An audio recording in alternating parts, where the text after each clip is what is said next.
My name is Jen Teabji. I am the executive director here at the Illinois Disciples Foundation. And Bill served on our board for quite some time, and that's how I got to know him. I want to welcome all of you for coming, and thank you for coming, especially for those families who've had to travel a bit longer distance than some of us in town. It's definitely tragic that we're here today because we've lost a very good friend, a true activist, and a comrade. But I hope today that we will remember Bill and what he taught us.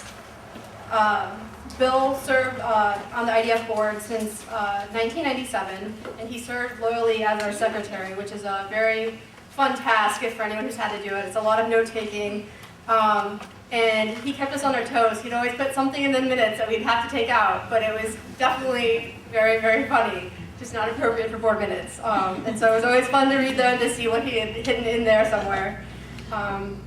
The IDF is a Peace with Justice campus ministry, and we work on a lot of different issues, including racism, peace and anti-war, international issues of human rights, labor justice, education, healthcare, and more. And we are definitely glad to be able to help host the memorial because Bill served so loyally at the IDF for almost 10 years. In a minute, I'm going to introduce Claudia, but I wanted to share kind of a personal story or my reflections on Bill before we move forward. I've known him I knew him for about 7 years, and one of the first things that happened is I got on his email list. And for those of you on it, you got multiple emails per day, mostly from Molly Ivins articles. And when I was thinking of Bill yesterday as I was trying to write this, I was thinking of Molly Ivins because someone that I think had the same sort of wit and someone that Bill was a huge fan of. And Molly Ivins said, "Satire is traditionally the weapon of the powerless against the powerful." And I think that's definitely true. And Bill is someone I think who was able to put that into activism. He was always the most dedicated, but he always had that sense of humor there too that made it that much more fun and kept us more sane.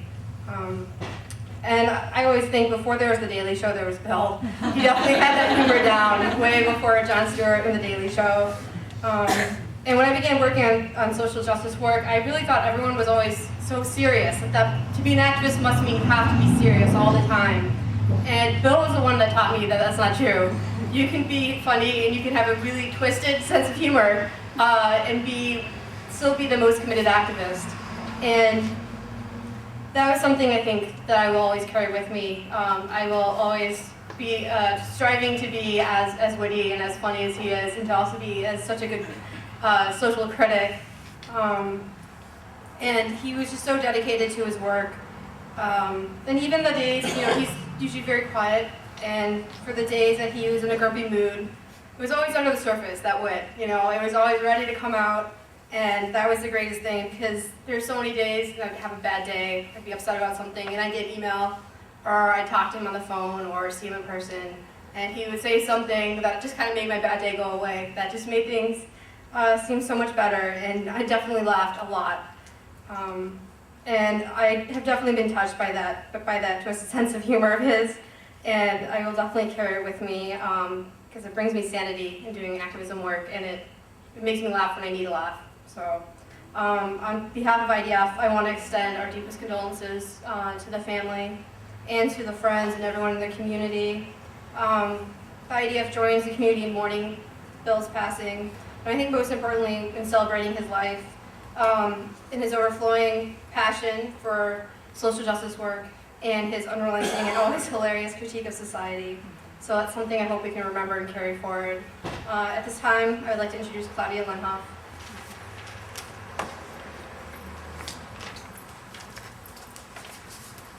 Good evening.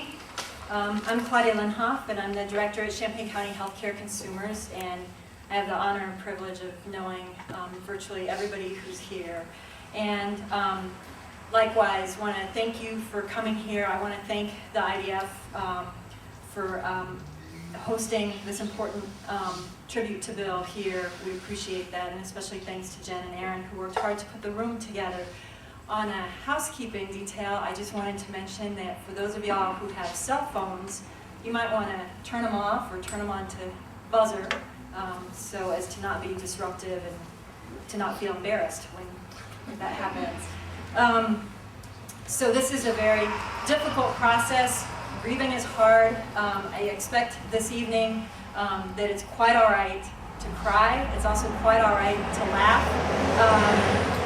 It's hard to say goodbye to somebody, and in the process of saying goodbye, you want them to stay more than ever.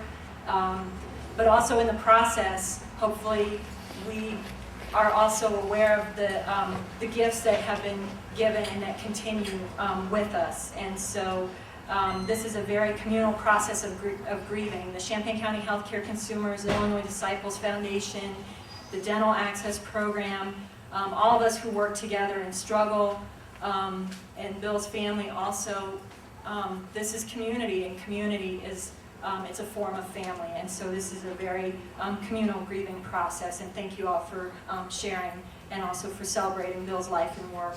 I just want to tell you a little bit about the program for this evening here, and so that you know what to expect. And we're going to have a few speakers who are going to pay tribute to Bill, and I will come up and introduce each speaker. I will also deliver a eulogy, which I gave at the church in Springfield when the family held a memorial for Bill. And then we're going to have probably about 20 minutes of film and slides of Bill, and I feel very happy when I see those. So hopefully everybody will like that. And then afterwards, we're going to have food and just socializing. So I think the program part of the evening is probably about an hour or so. Be patient with us if it's less or a little bit longer, but I think that's how it'll go. And later on, you will hear from the family, but I just wanted to welcome Bill's family who traveled here from Springfield and other parts. And some family members may speak if they feel that they want to, but I just wanted to welcome the family here. Bill's brother Crone and his wife Petra came here, and also his sister Ann, and his nieces and nephew, his niece Jess, nephew Ben, niece Hannah, and Sarah are here, and they're famous among those of us who got Bill's emails a lot of times, so thank you and welcome. And now what I'd like to do is ask Paulette Coleman to come up. She's an organizer at Champaign County Healthcare Consumers. Good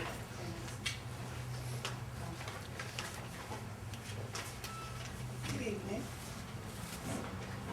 Good evening. It's an honor for me to be standing here in front of you on behalf of my friend Bill. My name is Paulette Coleman, and I am a community organizer for the Champaign County Healthcare Consumers. I am one of Bill's co-workers, and I have the honor and privilege and joy of working with Bill since 1998. I want to take a moment to introduce you to the rest of the healthcare consumer staff who are here today, who work with Bill day in and day out, and then I'm going to read a short poem that I wrote for Bill.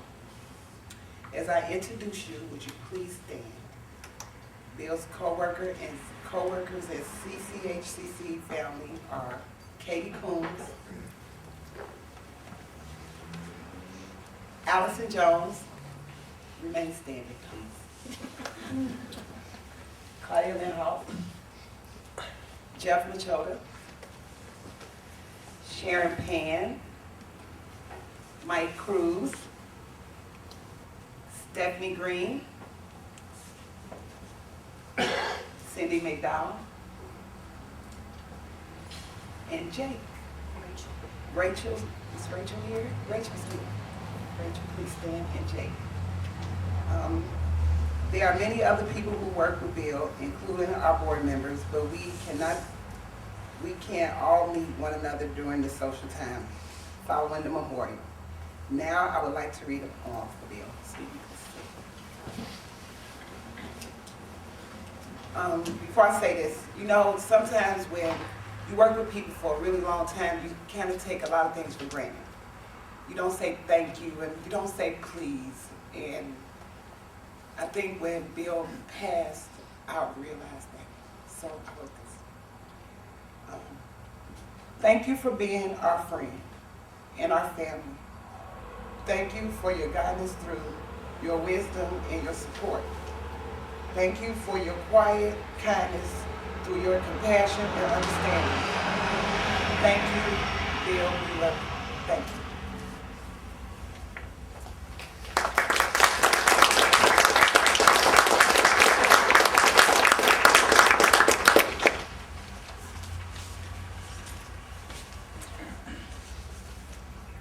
I'm going to give the eulogy that I gave at the Christ Episcopal Church in Springfield on Friday, March 31st, and I'm going to do that, and then we'll have some more speakers. Okay? Again, my name is Claudia Lenhoff, and I'm the Executive Director of the Champaign County Healthcare Consumers, where Bill and I have worked together since 1997. I am profoundly honored to be able to help celebrate and pay tribute to Bill's work and life and character. Bill and I have worked closely together for over 9 years, and I consider Bill my best friend. His enduring love and friendship have forever graced my life. Unfortunately for Bill, as he would well know, throughout our 9 years of working together, Bill wrote most of the speeches that I ever gave. And now, when I'm charged with what I consider the most important one of all, Bill isn't here to write it for me. Bill was an incredible and brilliant writer, and he helped make us all look incredible and brilliant. Now alone, with my own inadequate words, in my own clumsy way, I will do my best to help pay tribute to Bill, your beloved son, brother, uncle, and friend, and our beloved friend and co-worker. The reason that I do not fear this task, although I know that without Bill I am not so eloquent or graceful, is because the eloquence and grace of Bill's life and work will speak for itself. And so I want to tell you about our beloved Bill and the stunning and vast impact that he has had on our lives and the lives of thousands of people in this community. But first, to Bill's family, I want to say to you that Bill loved you all profoundly, and he was absolutely devoted to you. He did not take your love for granted. He felt graced and awed by your love. He spoke of you all frequently, and we have come to know you through him. He had such affection, such respect, and such love for you all, and you brought him so much comfort and joy. This has been abundantly clear in all the years that I have known Bill. Bill, in his quiet, gentle, and steadfast way, created a sense of family and community among so many of us.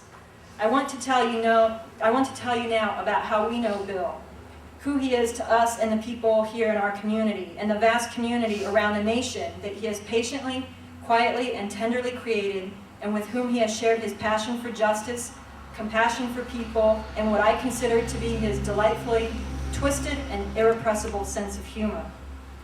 We at the Champaign County Healthcare Consumers know Bill as a deeply committed activist who dedicated the last 9 years of his life to working for social justice. The Healthcare Consumers is a grassroots citizen action organization with the mission of healthcare for all and a dedication to ensuring the people have a voice in the healthcare system. Bill's passion for social justice and his commitment to social change to improve the lives of others brought him to our organization in 1997, where he has worked as both a community organizer as well as the coordinator of our consumer health hotline and dental referral program. And I just want to note that I'm forever grateful. Nancy Greenwald is here. She was the director of healthcare consumers at the time who hired Bill. In his capacity as the coordinator of the hotline and dental referral program, Bill was responsible for working with clients who were having problems with the healthcare system. Overwhelmingly, these were people who couldn't get the health care that they needed and that their health and lives depended upon. Frequently, when these clients turned to our organization for help, we were their last resort, after everyone else had failed them. They were desperate and scared and at the end of their ropes. These clients were overwhelmingly low income and uninsured people. Many were seniors or people with disabilities. Anyone could have buckled under the weight of the responsibility of this job and the overwhelmingly desperate situations our clients were in. Bill worked one-on-one with these clients, and over the years he has literally helped thousands of Champaign County residents get the health care they needed. Without Bill, many of these people would have gone without the care they needed, and their health and lives would have unraveled tragically. Bill didn't just help people get the health care they needed. He interacted with them in kind, respectful, patient, and gentle ways. and he helped bring them hope and comfort when they had none. All of us who work with Bill came to admire and respect his compassionate and patient manner, how he could offer solace and hope to desperate people. If there was a way to help a person, Bill would find it. Through his interactions with clients, I came to see Bill as a gentle soul with a tender heart. Beyond helping clients, part of Bill's job was to train volunteers to work as advocates with these clients. Bill has earned the loyalty, love, and respect of hundreds of volunteers in our organization. He has nurtured and supported so many fine young people who have gone on to do social justice work around the country as a result of their experiences working with Bill and our organization. When word of Bill's death reached these young people, many of whom are now living and working in other communities, they responded with their sympathies and overwhelmingly described Bill as a friend and a mentor, and talked about his devotion to social justice and his compassion for people. Several of Bill's former volunteers are public interest lawyers, doctors, nurses, labor union organizers, and healthcare administrators, all out there making the world better. Bill's greatest impact, however, was as a community organizer, where he could work for systemic change that would lead to concrete improvements in the lives of thousands of Champaign County residents and the lives of people beyond our community. As an organizer, Bill worked mostly behind the scenes. He preferred to remain in the background most of the time. Bill was a brilliant and resourceful researcher and writer, and he could also always be counted on to do many of the thankless jobs that are so necessary to community organizing. And beyond that, he brought his brilliant and irreverent humor and support to everyone who was fortunate enough to work with him. One person wrote that, quote, "I knew he was a stand-up guy. Bill did the things that without which nothing goes forward. His humor was the kind people use when they plan to slog along until the end of the battle. The friendly fire of baseball chatter that keeps us awake but doesn't distract, that crimps up everyone's energy without wasting any." Unquote. Someone else wrote, quote, "He was the quiet guy until you got to know him, who took minutes and did research, kept people informed, went to numerous meetings and kept us up to date on what was going on, sometimes headed a meeting or spoke at a hearing, and always could write something to make you laugh about and at the bad guys. He didn't want any glory or to be in the spotlight. He just wanted to make a difference, and he loved his job." End quote. I can tell you a million different things that Bill did as part of his job, and that he did with his usual sense of calm and steadfastness, and always with his twisted sense of humor that so delighted us. But what I'd rather do now is tell you about the stunning results of his work. Bill was instrumental in helping to create important community programs that have forever improved the lives of thousands of Champaign County residents.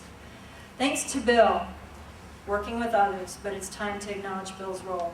Thanks to Bill, our county has a child dental access program that over the past 4 years has provided free dental care to low-income Champaign County children who had no access to dental care. Thanks to Bill, county residents now have a program that provides home nurse visits to elderly or sick people so that they can continue to live in their homes rather than go to nursing homes.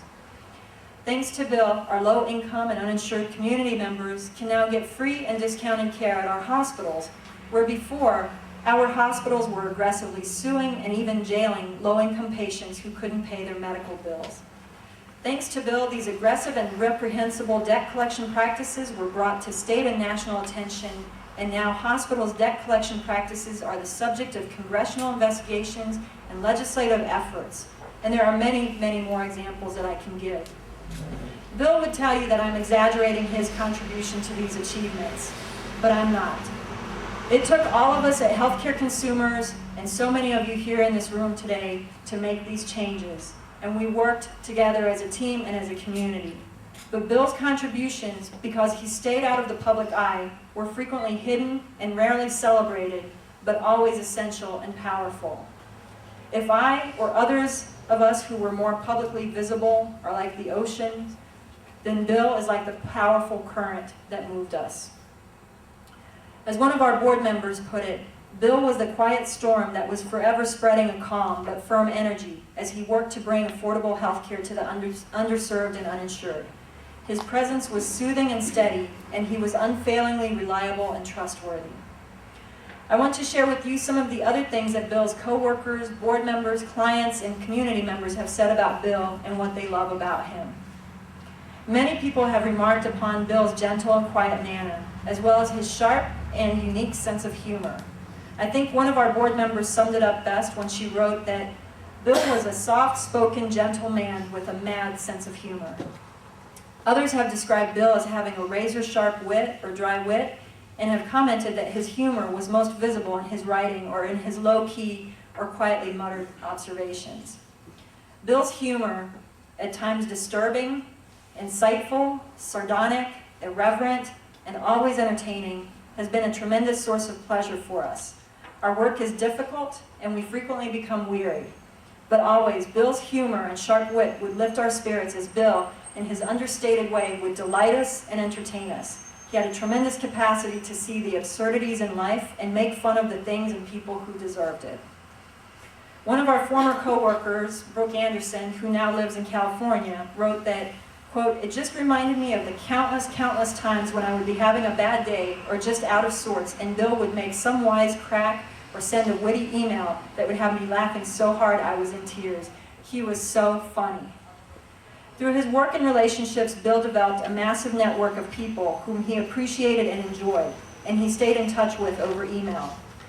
I believe that Bill emailed hundreds of people regularly, perhaps even nightly, sending them articles, cartoons, and of course his political and personal observations on any variety of topics, but of course with his own twisted sense of humor.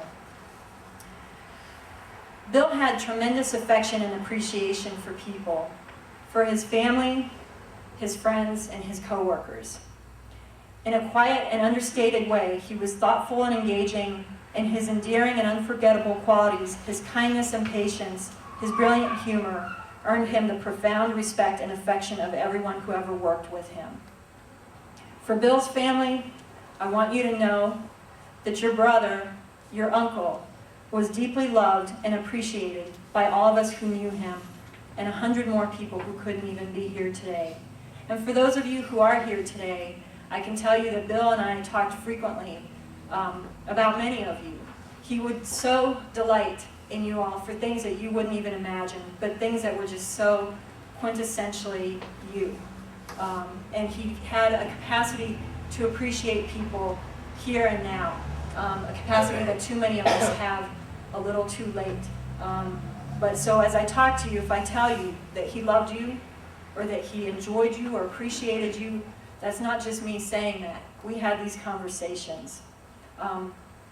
As I reflect on Bill's life over the past 9 years and his social justice work, it's so clear to me that his work was nothing short of heroic. That's a word that Bill would never use to describe himself or his work, but it seems stunningly clear to me. He did one of the hardest jobs in the world, and he did it selflessly, with grace and compassion, always patient and kind and gentle. I believe that the mothers and fathers of the young children who are now getting dental care in our community would consider Bill a hero if they knew that it was his efforts that helped lead to the creation of the program that serves their children. For me, it is the hardest thing in the world to say goodbye to Bill, my best friend. I can't imagine my life and this world without Bill. Bill not only made my life better, his friendship made me better. And in the moments when I feel that my sorrow is unbearable and my legs will buckle and I will fall, I realize that, as it has always been, Bill's enduring love and friendship and his quiet strength is there to lift me up and carry me through.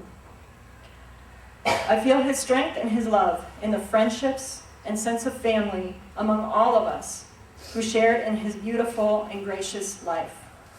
And I see that I don't have to imagine a life or world without Bill, because Bill's work and the community he created are an enduring testament to his life. We have been forever changed for the better because of Bill, and his lasting contributions have made our community and our lives infinitely better. I want to close now by reading to you what one of our dear friends wrote about Bill. Jim Holloman, who's here with us today and will speak later, is a retired campus minister from the Illinois Disciples Foundation here and a longtime Healthcare Consumers Board member. Jim and his wife Dolores wrote to tell me about a conversation that they had had about Bill. And they said, "This morning, as we talked about this, a particular image began to take shape. There's a lily in the valley. It's not a new image. Its origin can be found throughout the Psalms. But for us, Bill is a beautiful lily in our lives. And his gifts to us were so very gentle and strong at the same time. We love Bill and we celebrate the gift of his beauty in the valley here. And that does not end here and now." Thank you.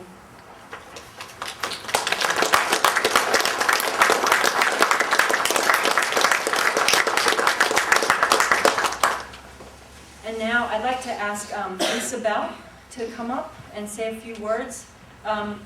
Lisa is the Executive Director of Central Illinois Dental and Education Services, which is an organization that many of us together formed. And Lisa is the Director of the Child Dental Access Program, which provides services through for the County Board of Health to the children of Champaign County, and a very beloved friend of Bill's as well. Hi.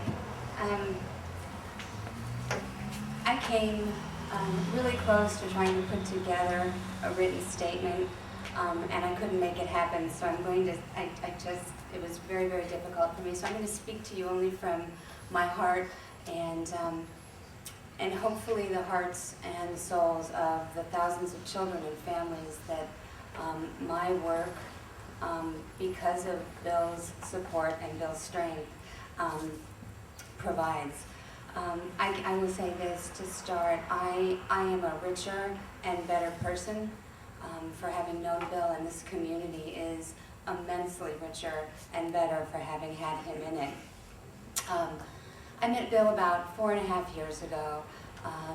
It was simply out of two separate passions in two different areas with one main goal, and that was to provide dental care to the low-income families of Champaign County. And you know, we just sort of ran headlong into one another along with Claudia, and it was sort of like some wild explosion. And within, I don't know, just a handful of months, we were at the crux of having this really wonderful, wonderful program put forth. And it was because of Bill and his passion and his leadership that I'm here today, and that more importantly, the program is still here today.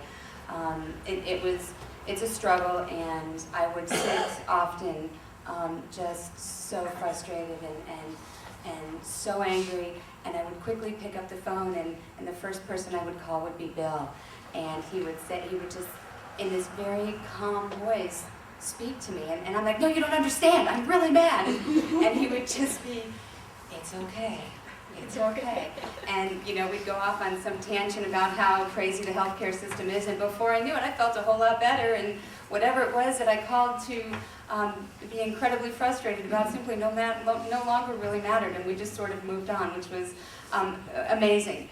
When the organization was first started, out of that came Central Illinois Dental Education, and I can remember frantically putting this little thing together, and those of us who are on the board sitting around this table looking at one another saying, "Well, who's going to take the reins? Who's going to be president of this board? Now we have to have a president, and we have to have an organization, and now we're all here, so who's going to do it?"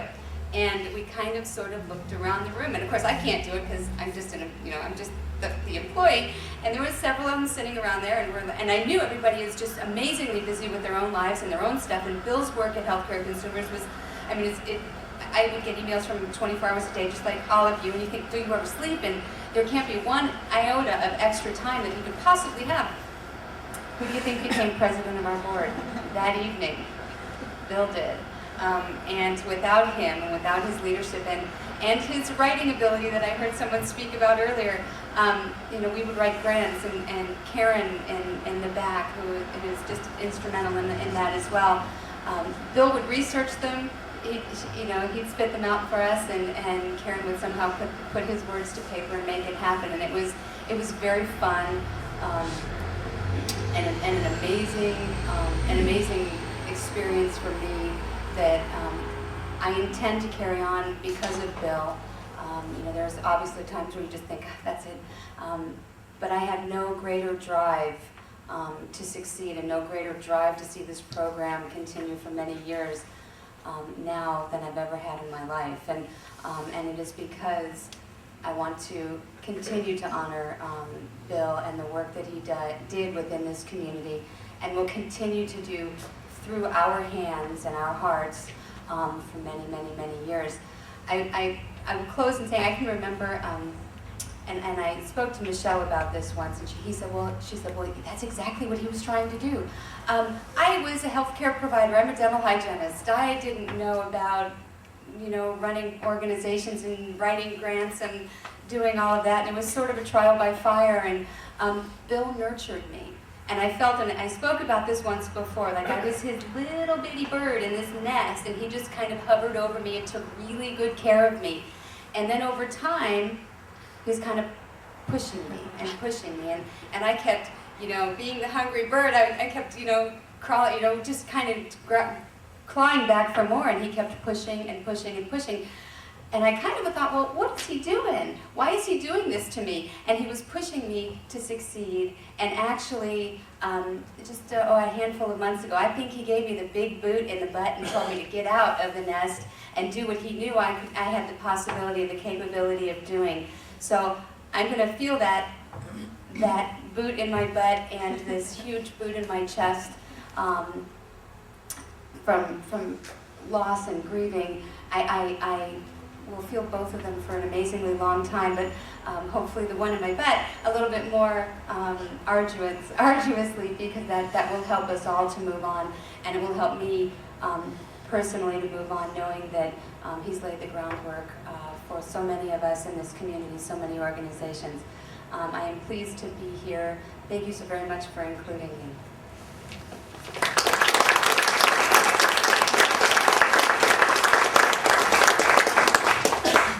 Thank you, Lisa. It's hard to think about the work around the child dental program without also thinking about many other people, including Karen Boyda, who served on the County Board of Health at the time, and Michelle Spading, who helped make this happen, and also Bob Kirshner, who's here.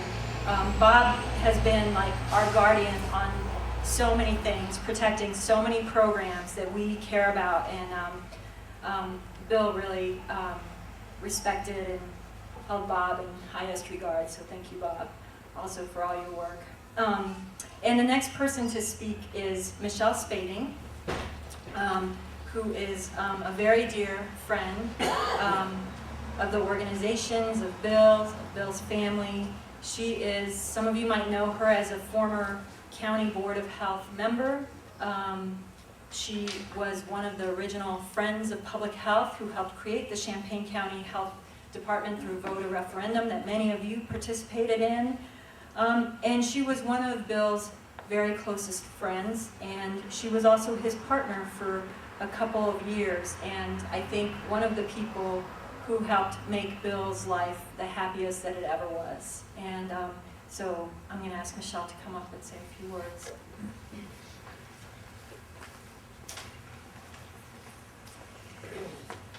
Well, first of all, I just want to say, and I need to say, that I feel very honored and blessed that Bill let me into his life and was able to share a part of him that I truly fell in love with. He was always very loving, very kind and respectful to me and to my family. He was someone who could be ignored so easily, and since he was so shy and never wanted to be in the limelight, he often people didn't get to know him as well as some of us did. And it took some time to really get to know him, but it was so very, very worth it. He was truly a wonderful friend and a companion. I think Bill's greatest weakness, personally, is that he cared just almost too much. He would internalize people's pain and suffering, and he would brood about it. And I think this is where his infamous humor came in. This was how he dealt with it the best. He was always able to see the absurdity in the situation, and he'd get very frustrated that others couldn't. He could use his humor and sarcasm to relieve the frustration and anger, and helped us all by sharing it, as Claudia said. And as many other people have said, he could send an email or say something when he saw you that could always make you laugh or lighten your day, lighten that cloud that was over your head. If only I could have done the same for him. After 2 years of a rather close and intimate relationship, we were still able to keep a wonderful friendship. Many times people can't say that. Not that we ever fought, we just drifted apart, and as our worlds changed. He would still continue to email me updates about his family and keep in touch with my daughter and my sister's family in New Mexico, sending them emails as well with all the different things they were interested in. He always asked how I was and shared in my joys and my sadness, wanting so much to do anything to change anything that was a hardship for me. And he wouldn't ever just say that. With Bill, it was so sincere. You knew he really meant it. He would do anything to make you feel better, anything to take away the pain. He would always talk about the hotline advocates and the new volunteers that would come in. He just loved to have the new people come in. He would always tell me about how great they all were, what their interests were, what their goals were. He absolutely loved to see young people involved in social justice. And I think that's obvious in his love for his nieces and nephews and the influence he had on them and on my own daughter, who's 17. And in fact, I'm wearing this t-shirt tonight because it's one that Bill gave her, and she could not be here tonight, so she asked that I wear it. And just a little story about their relationship. My daughter, Emily, totally enjoyed his humor once she got to know him. And sometimes the two of them could be a real handful together.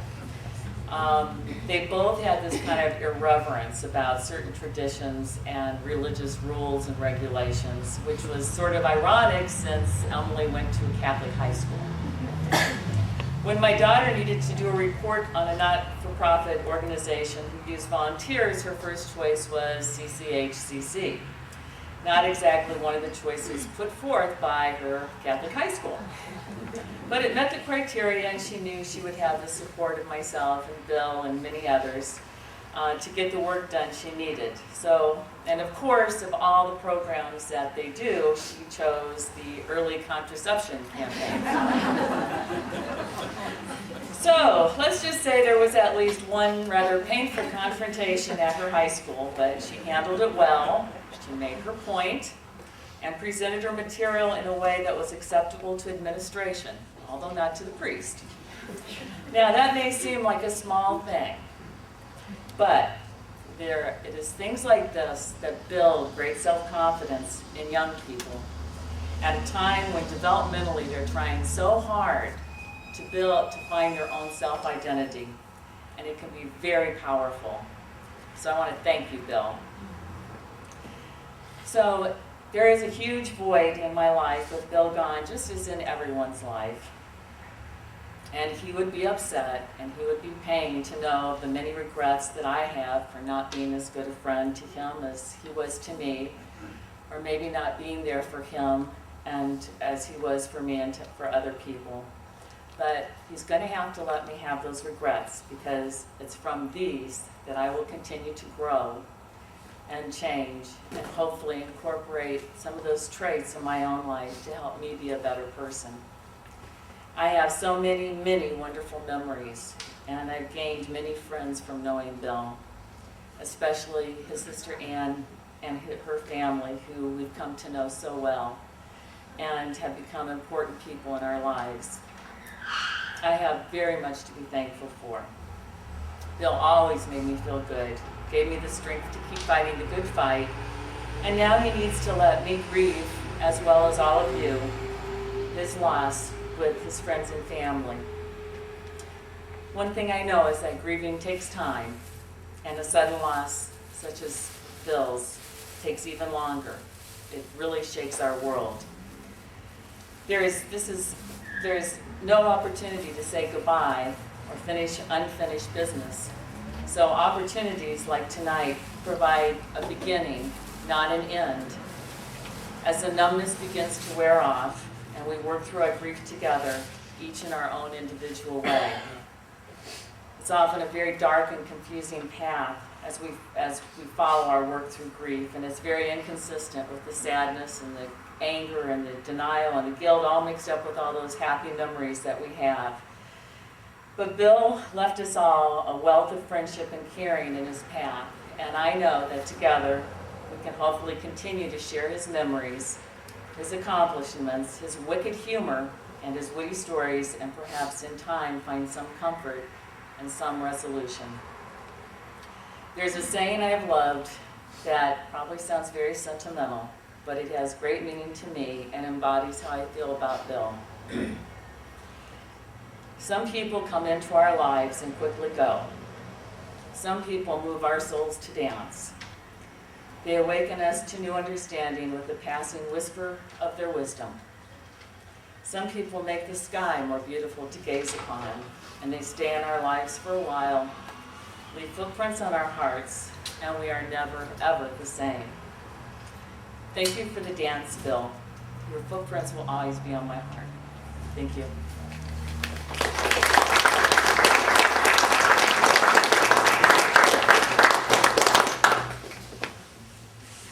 Thank you, Michelle. I know this is very hard to do. Now we want to turn things over to Bill's family, and I just wanted to invite Crone, Bill's youngest brother, to come up if you want, and then I know nieces and nephews are here. I don't know, Crone, if you want to come up first or if you all want to come up together. But as you're doing that, I wanted to mention that I brought a couple of gifts. These were gifts for Bill. We were in the habit around our office of like giving each other things, whether it was books or just different things, and we weren't always very timely with the gifts. Like my birthday's at the end of January, and I might end up with a gift without any note or anything on my desk, like in late February or something. And if there was never a note with it, I always knew it was from Bill, and it could be anything silly or serious or anything like that. And so here are the couple of the gifts that we've been sitting on for Bill, and I just want to give them to the family, and y'all can do with it as you wish. The first is a Christmas present from me to Bill, and I just never got around to bringing it in, but I think Bill would forgive me because that's the way it was. This is the Disappearing Civil Liberties mug. So as you fill it up with hot liquid, your liberties disappear. I did give him on time a dog poop calendar for Christmas. A beautiful calendar with scenes of the outdoors, but there was dog poop in every one of them. That's not so much about me as it is about Bill. And then when Allie, Katie, and I went to Washington, D.C. in January to the annual Families USA conference, we went to this little shop around the corner called the Chocolate Mousse. That's where this bag is from. And this is really embarrassing. Again, not so much for me and Allie and Katie, but for Bill. But we found the perfect gift for him that we thought would delight and amuse him. And I am only sorry that I didn't get my stuff together enough to have it sit on his desk and have him find it. So I'm giving it to the family. It's poop, and it's got a string, and you pull it, and it vibrates. So Bill would have liked that, and I'm going to turn that over to the family.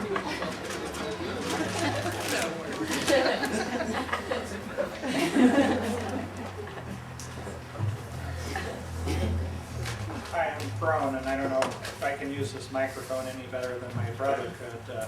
Jeff made a okay, Claudia's helping me as she did with Bill. Our family's been blessed with a great ability to speak in public, and you'll see as I try to go on here that I've acquired the talents Bill had quite nicely. But I have a large folder here, and over the last 3 weeks, I first tried to compose a short eulogy at the memorial service we had in Springfield for Bill. And what we did there was the people that knew Bill growing up, they all had their own memories about him, but what most of them didn't know is what Bill had been doing over here with you folks, and we thought it more appropriate to turn the mic over to Claudia so that people there would know that this wasn't the same kid that used to terrorize the neighborhood, throw snowballs at cars, you know, all the things he did. So I guess in a similar vein over here, you people have known Bill, what he stood for, what his life ultimately stood to mean, both for him and hopefully for the community that he was trying to help. But what I thought I might try to do in some small way, I've got lots of notes here. I've been writing crap down for 3 weeks, and none of it, I start writing something, and then it seems inappropriate, then I start writing something else, and I've got notes, well, anyway. But perhaps, you know, if I tell you a couple of stories about Bill that I think may have, in some fashion, molded him into the person that you all grew to perhaps appreciate. I kept hearing in what people said something about a twisted sense of humor, and I'm not really sure what anybody's talking about. Or irreverent, I have no idea. I mean, this is just our little Bill. I'm Bill's younger brother. We have an older brother who couldn't be here today.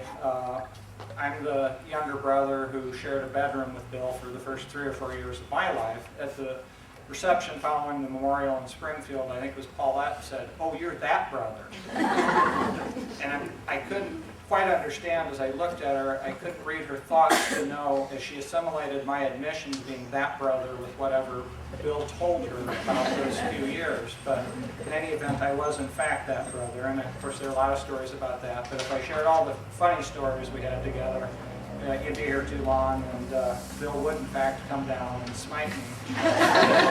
But Bill, for me as an older brother, was, you know, not to be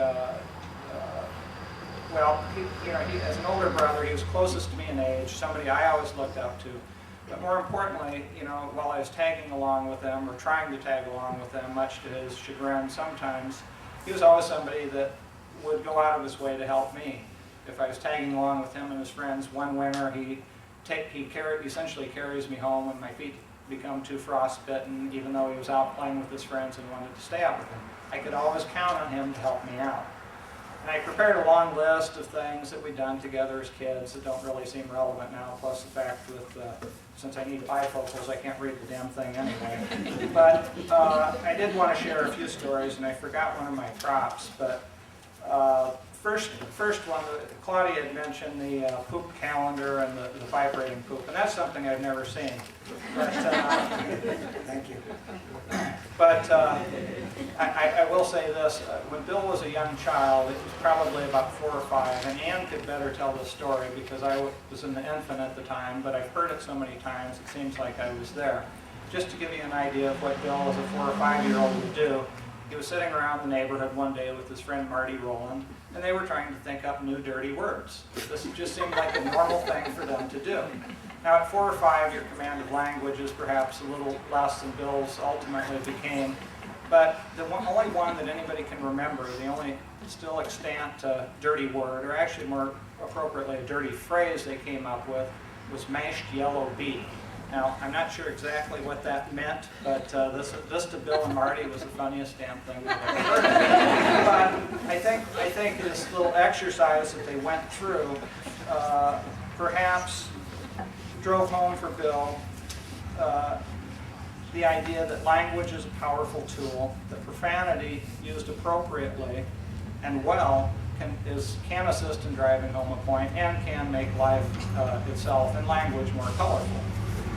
I want to move forward to another event. There's some comments made about Bill muttering this and that under his breath, and again, as family members, I'm not sure we ever saw him doing that, but when Bill was probably about 7 or 8 years old, he went to Butler grade school in Springfield, and Butler every year, of course, you take the bus trip to Lincoln's home. If you live in Springfield, you get tired of going to Lincoln's home. You get tired of going to New Salem, and it's just same old stuff. One of the things we did annually was we went to Lincoln Memorial Gardens, which is a natural area on the banks of Lake Springfield. So you take the bus out there, and Uncle Bob and Billy, who were the caretakers of the facility, would split the busload of kids into 2 groups and take them along the trail, pointing out different bits of nature. And Bill, being Bill at that time, had taken along for this trip. I couldn't find them. I went all over town last night looking for them. But some of you may remember the 39-cent binoculars you used to be able to get at Kresge's. I don't think they're available anymore because kids poke their eyes in them. But you couldn't even see your hand in front of your face using these things. But Bill takes us along on the nature trip. So they're walking through the woods, and Billy would point out, oh, now this is an oak tree. And so Bill would, in his animated way, start going. This went on as they approached the lake. And as they got to the lake, you know, the caretakers were doing their best, or whichever one. I think it was Billy. But in any event, you know, trying to ignore him, and, and so they get down to the lake, and she points to the lake and says, oh, look, there's a mother duck and her ducklings. Bill gets out his binoculars and in his usual fashion, looks at the ducks and says, oh, excuse me, and says, isn't that just ducky? Well, at this point, Bill was sent back to the bus, waiting for the rest of the nature tour to be completed. But I wonder if perhaps this incident taught Bill that perhaps he should mutter his sarcastic comments less audibly. We jump ahead to junior high school, and I don't want to go through that. I'm trying to get through this quickly, but I'm going off text and from my recollection. But Bill went to Ben Franklin Junior High School. At that time, and I think even to this day, Ben Franklin, even though they're charged with dealing with the throngs of kids in the throes of puberty, for some reason they view it as their duty to run the school like a military school, that somehow or another this is going to help the kids get through puberty better. And at the same time, at least in that era, I think there was an effort to induce conformity in the kids, which obviously in Bill's case was a great failure. But in spite of the efforts of a rigid, controlled environment, Bill did find some outlet for his creativity at that time. He took a class in home economics and developed a love for the culinary arts that, you know, some of you may not have known about. So in about 7th grade, Bill convinces my parents that having just taken this course, that he should prepare dinner.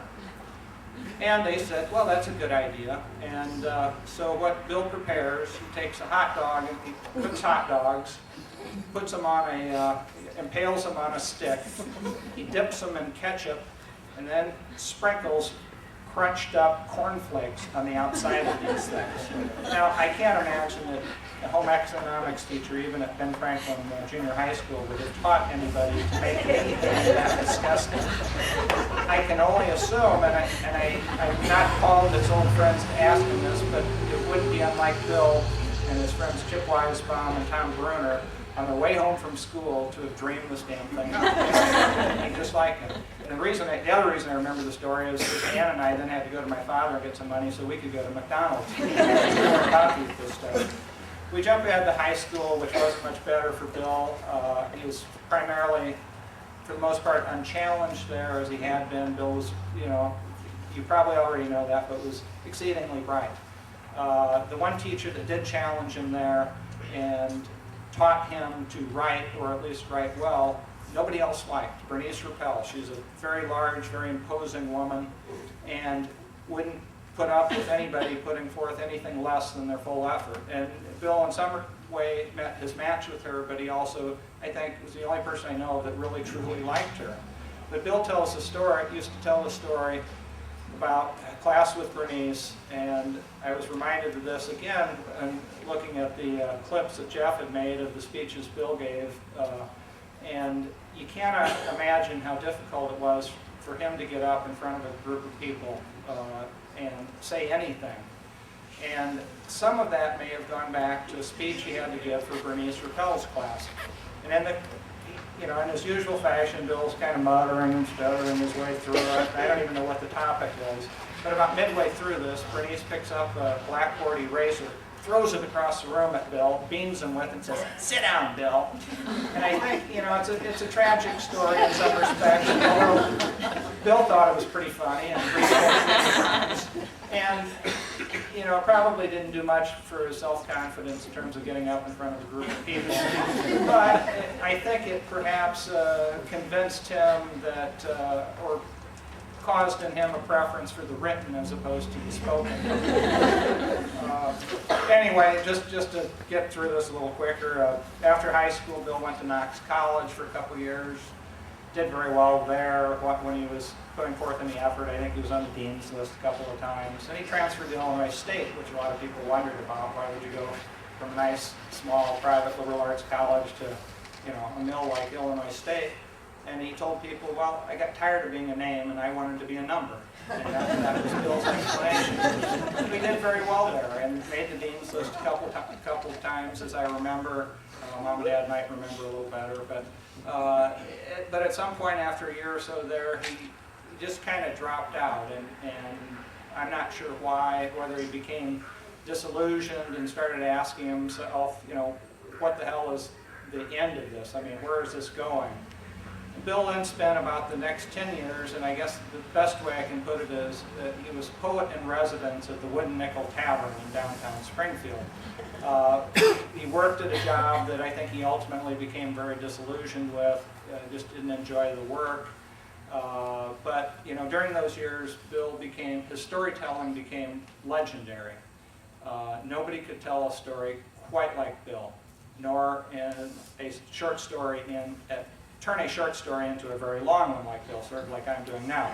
But even to this day, people that knew Bill from that period will begin a story by saying, well, I can't tell the story like Billy Mueller did, but Bill, at some point, I think, grew tired of just hanging out and not doing anything. He got tired, as somebody would say, of hurling invectives at the world, and decided, in fact, maybe it was better to go out and do something in the world. And so Bill went back to college. First, during the same period of time, he started his volunteer work. He worked at the Sojourn House for battered women in Springfield. He was on their hotline. And I think this gave him a lot of personal satisfaction, but more than that, just satisfaction in helping other people. So he finished college, came over here to grad school. I graduated from college with high honors. I always hated brothers who were overachieving, but then I only had one that was overachieving. And then he went to grad school here, was elected to Phi Kappa Phi, whatever that is. I sure wouldn't know. But again, Bill, at some point during this newer round of schooling, kind of dropped out, kind of withdrew within himself, I guess, for lack of a better way of putting it. But somewhere in here, he was diagnosed with diabetes, something he fought till his death, that was, integrally involved in his death. And for a while, when he was diagnosed with diabetes, Bill actually, I thought he'd withdraw from life because he became very obsessed with dealing with it. He read everything he could find about it. He ate pigeon food, bird food as near as I could tell, did everything to control his blood sugar, but never was really very successful in doing it. And I thought, well, he's going to withdraw from life and just focus on his own ailments. But around that time, he found you folks. And I think that helped him to realize that, yeah, I can spend the rest of my life worrying about myself and my diabetes and not be a part of the greater world at large. But I think through you, he actually, I think it was initially a VISTA volunteer, and you've done some other work too, but it escapes me now.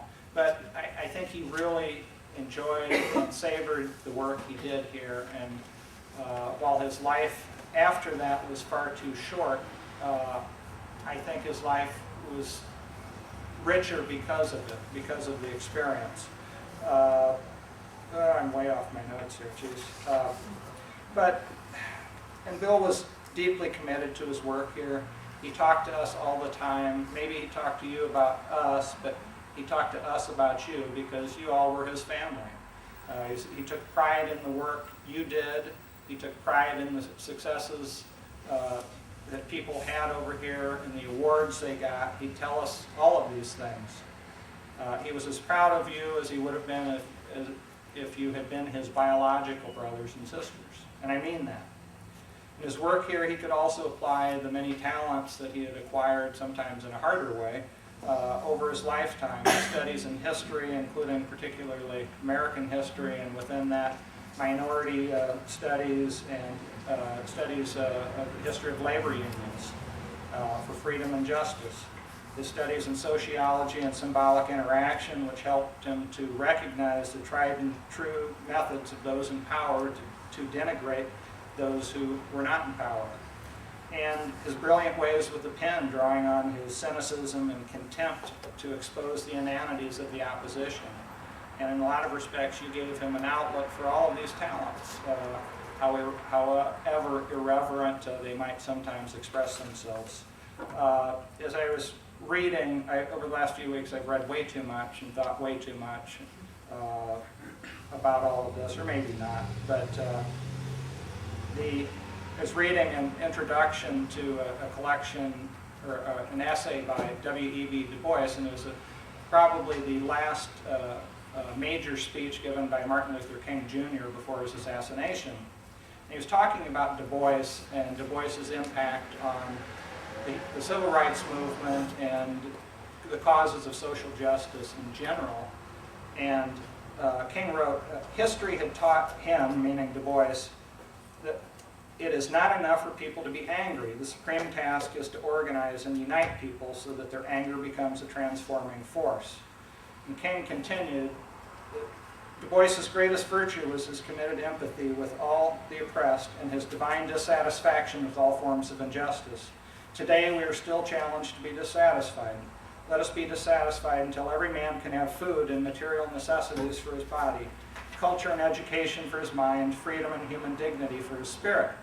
Let us be dissatisfied until this pending cosmic elegy will be transformed into a creative psalm of peace, and justice will roll down like waters from a mighty stream. Bill came to his work much later in life than a lot of you, hopefully, but it was a long road there, but it was a road I think he'd always been, maybe he never figured out that was the road he needed to be on, but ultimately I think it was. And I had a quote here that wasn't really appropriate, and I've actually started to proselytize now, and Bill may just come down and knock me off the stage here. If he were with us, he would have cut me off long ago and saved me from myself. One thing that occurred to me, though, just in leaving you here, a number of years back, I met a gentleman named Ken Heckler, who at that time was in the faculty at Marshall, and I think was Secretary of State of West Virginia. Is that where Marshall is? I can't remember. But Ken Heckler had served in the Truman administration and was the author of what was a bridge over Remagen, but a very interesting guy. Had worked very hard for social justice himself over a very long lifetime. And Heckler said as he was getting ready to leave to go down to St. Louis to catch a plane, and he noted on the way up, he passed by Mount Olive, Illinois, where the Mother Jones Monument is, and he asked about it. And he said, to be honest, I've passed by that for about 40 years, and I've never been there either. He said, well, I have a picture in my office of Mother Jones, and she's always there staring down at me. And if ever, I feel like I'm starting to get complacent, that I think my work's done, I look up at her and think, what the hell would she say about that? And so, as I leave you, if there's one memory you could have of Bill, you don't have to put a picture of him up or a picture of John Lee up, but if you can keep their images in mind and consider what they would think if you ever got complacent, they wouldn't want it, and that's about all I have, but thank you.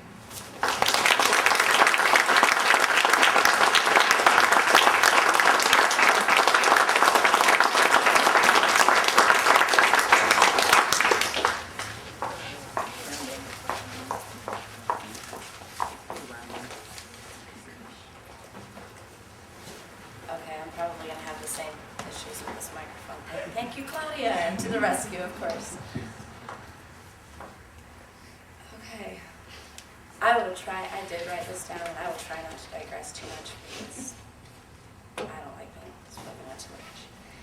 Anyways, hi, I'm Jess Whitaker, Ann's daughter, I'm Bill's niece.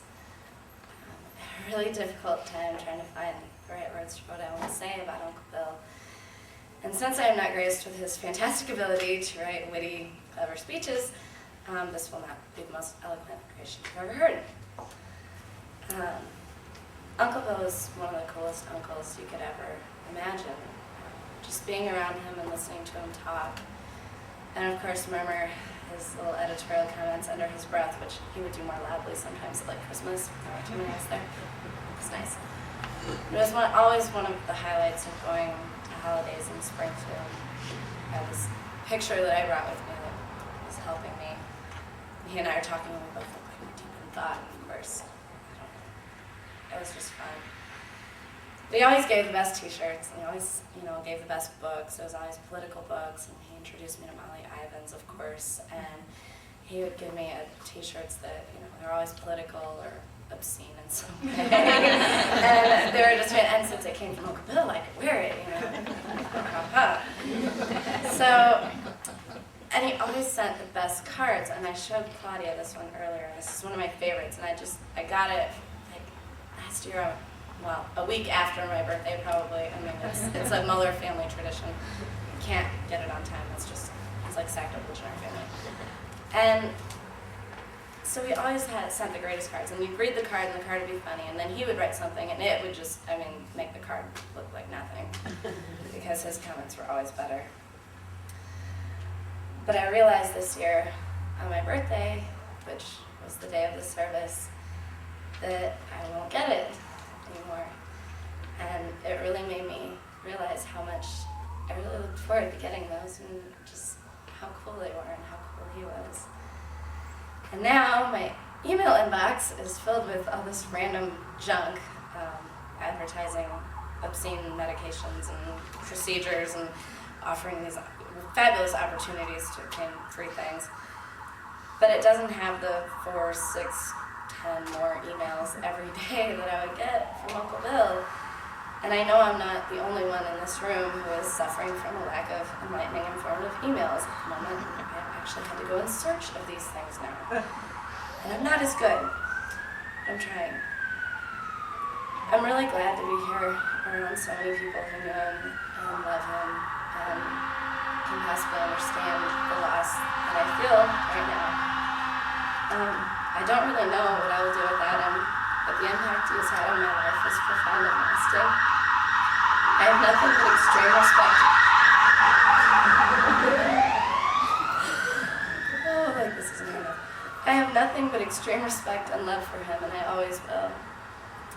My mom and I were out one day, and we were at this little shop in downtown Normal, and she found something that she thankfully did not show me at the time, but showed me later, and it just seemed to fit him perfectly in this situation, and it's called Landscape of the Heart, and it says, "It is still so new, and all we see is the empty space, but that is not how it is in the landscape of the heart.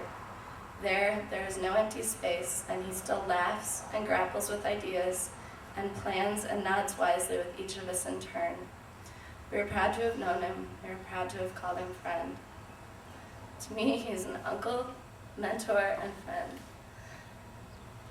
My life and the lives of so many have been changed for the better because of him, and I could never adequately express my extreme gratitude for just the opportunity to know him and be part of his life, just grow up with him. And not a day goes by when I don't think of him, and I will miss him for the rest of my life." And Claudia, we have this for you.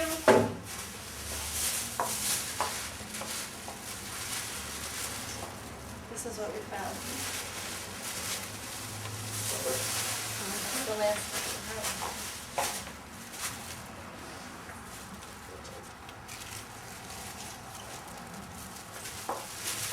Thank you.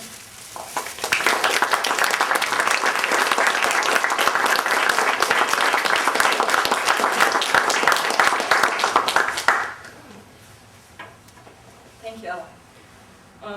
Again, I wanted to thank Bill's family for coming out here and sharing with us. And a bunch of us are wearing different t-shirts. They have something to do with Bill. That's why I didn't dress up today and why so many of us are wearing t-shirts.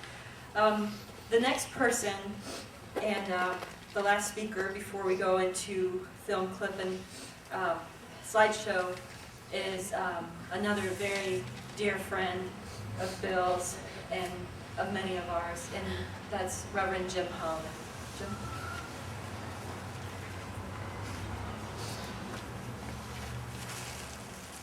I think I first met Bill at a demonstration during Welfare Reform Day. And there were a lot of homeless people there because they weren't happy with the bill. It was before Congress at that time. And I found Bill standing sort of in the background, and I joined him and we began to talk, and I found a very interesting, lively brain that I was talking with. And he was a deep brain. It's not a surface kind of discussion that we were engaged in. So a friendship developed. Like he did for Claudia, he wrote some of my speeches. Claudia would give me some task, and I didn't know what I was talking about, so I would approach Bill, and Bill would find out what it was, and then would write something up in outline form, because he knew I wouldn't follow his text verbatim. And too much swear work in it. So out of that kind of experience, and particularly in the dialysis task force, where he introduced me to HIPAA and a bunch of other regulations and actually legal lawlessness in many cases with regarding the treatment of diabetics. And we would talk in the parking lot after those meetings up at Provena, or at the dialysis center. And we would debrief about the meeting, and there was always something of importance that you don't want to pass on. So it's out of those kinds of contexts that I began to think friendship. Being a minister, I think about these things in a theological way, so you'll have to excuse me. Not that there's anything wrong with theology. It's a lot better than economics or politics or history. But friendship in the prophetic tradition of struggle for social justice is not a matter of special interest or of goals or a purpose. All of those things can be institutionally established and organized, and then protected by some profession, be it secular or religious, or it could be surrounded by laws and security systems. So these things are not very lasting, particularly if you have to have a security system. For example, I understand from a discussion yesterday at the Medicare Part D program that we have 5 security teams, SWAT teams in this community. So what the hell is going on in this community that's so insecure? Is that right, Laura? No? I think you should find out, Mayor. Yeah, I probably should. Has something to do with our budget, I'm sure. Well, in biblical terms, friendship is called discipleship. It is known by the bonds of solidarity existing among those who are summoned to the prophetic struggle for social justice.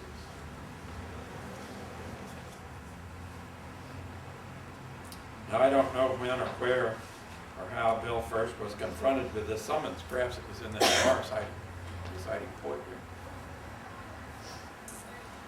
But during these past 10 years, all of us here were blessed by Bill's answer and its flowering in his own life and work.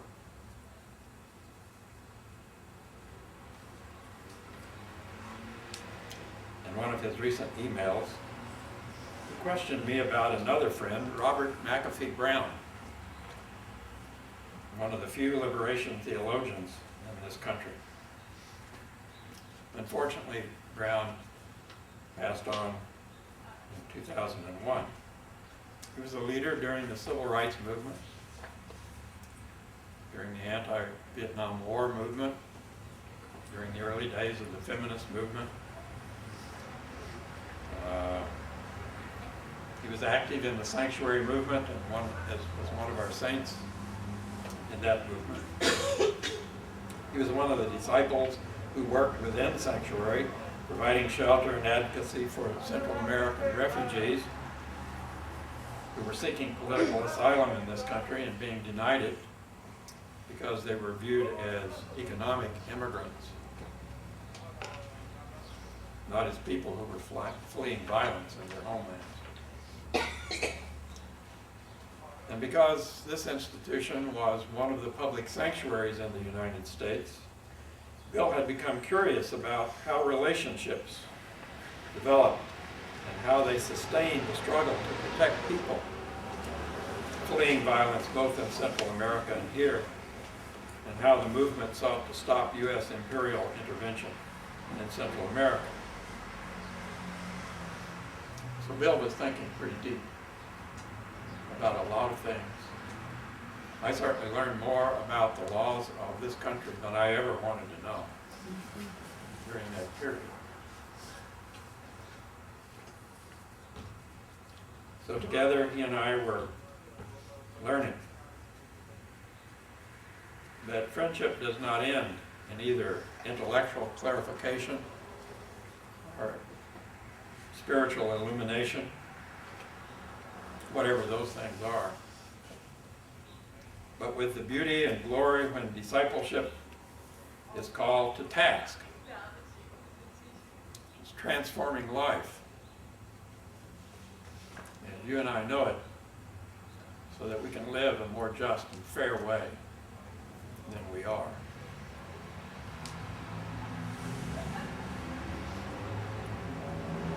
Bill used to quote this passage from Isaiah, the 58th chapter, verse 12. You shall be called the repairer of the breach, the restorer of the streets, in which people may dwell in safely. End of quote. The image of Bill. A lily of the valley emerged as Dolores and I talked about this flower in our life. Now the origin of that image is found in Scripture.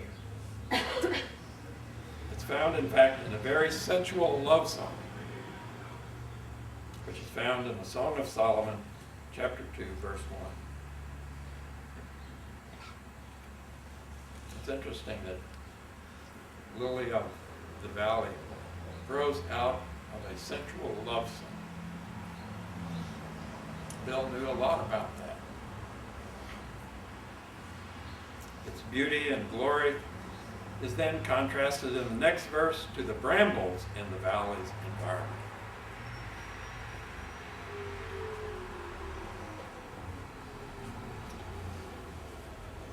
Prophetic people struggling for social justice celebrates the lily of the valley, a sign of the beauty and love of God for all creation, for all creatures great and small. It is a symbol of the liberator of the whole human family inhabiting the valley. And in this vision, the lily is the sign of the resurrection, of the uprising of those hungering and thirsting for transforming of the valley.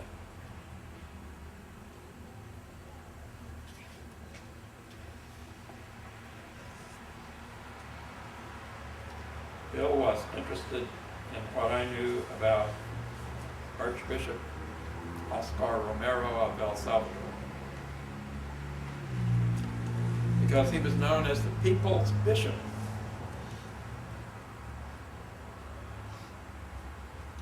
The bishop resisted oppression by the country's oligarchy.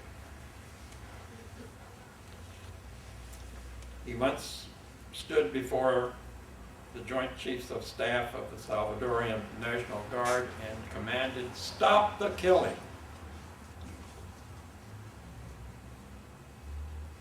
Perhaps someone should do that for our own Joint Chief of Staff. He was a peacekeeper. Once when the military had surrounded a congregation in their church and was threatening to kill them all, the bishop walked forth and placed his own body between those soldiers and his congregation.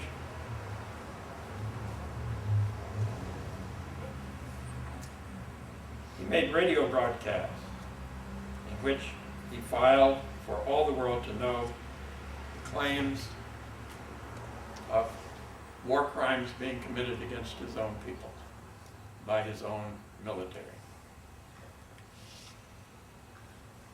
And the people, much like those that we've talked about who surrounded Bill, began to surround the bishop. They sought to protect him. They sought to follow him. And he was a good shepherd. But the oligarchy counted him to be a sheep to be slaughtered. And so on the night before he was assassinated in March of 1980, he confessed a sure and certain hope. My life has been threatened many times, he said. I have to confess that, as a Christian, I don't believe in death without resurrection. If they kill me, I will rise again in the struggle of the Salvadorian people. I am not boasting here or saying this out of pride, but rather as a servant.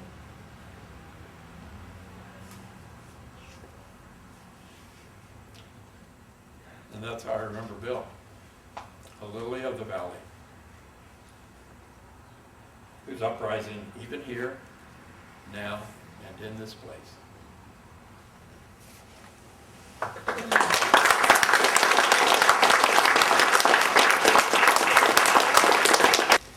Now we are ready to